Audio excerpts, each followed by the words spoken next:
Hi everyone, I'm Zach Reinhardt, here to review the new Apocolypse by Boys Age. Boys Age has been around for a little while, and it's a singer-songwriter project by Mr. Kaz Takamasa. Though on Facebook he seems to think that he's a band. And though he's been around for a while, and he's been pretty prolific, putting out a few albums a year for a few years, I've never really gotten into him. I've known he's been there. I've known he's had a pretty good following. I know he has like a R. Stevie Moore collaboration that I probably should listen to. But he was just never on my list of bands to check out. But I saw he was coming out with a new album. Just came out a couple days ago, actually. And I thought I'd give it a listen, see what I've been missing. And, going into this, I figured, well, with how many albums he puts out, is it quantity over quality? And I'm happy to say that, at least with this album, it's not. I was actually pretty impressed. New Apocolypse consists of 10 pretty short, sweet, kind of off-kilter pop tracks, each consisting of pretty simple bass riff and drum phrase repeated over top of a kind of wash of reverby guitars and quiet, mumbled vocals.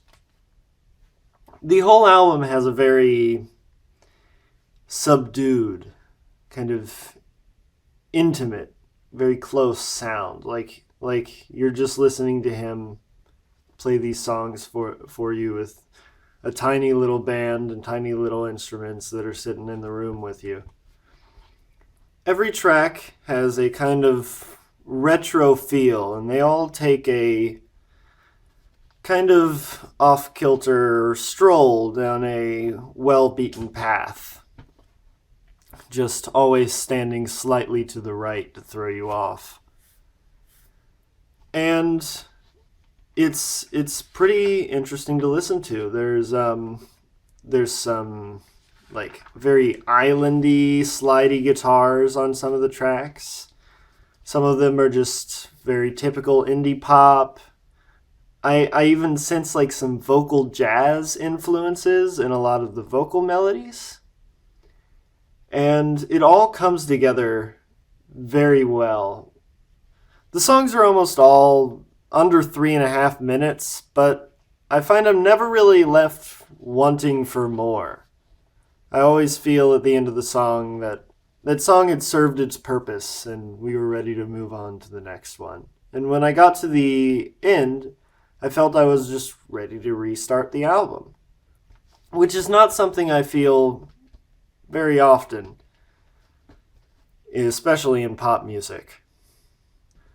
The only real complaint I have about the album is that some of the songs sound a bit the same. It's all very much the same sounds, just kind of mixed in different ways. The mix can be a bit off at times. The bass is quite loud, and the vocals are quite low. And I feel like almost I'm supposed to listen to this on some old-timey radio in order to hear it the way it's been envisioned. But overall, I'm pretty impressed with the songwriting. The melodies are intoxicating at some points, and I feel like I'm just brought into this guy's house as he plays these little songs for me, and just me. I feel like I'm just alone in a room with the album, which is a good feeling. It's the same feeling I get when I listen to early of Montreal albums like The Gay Parade.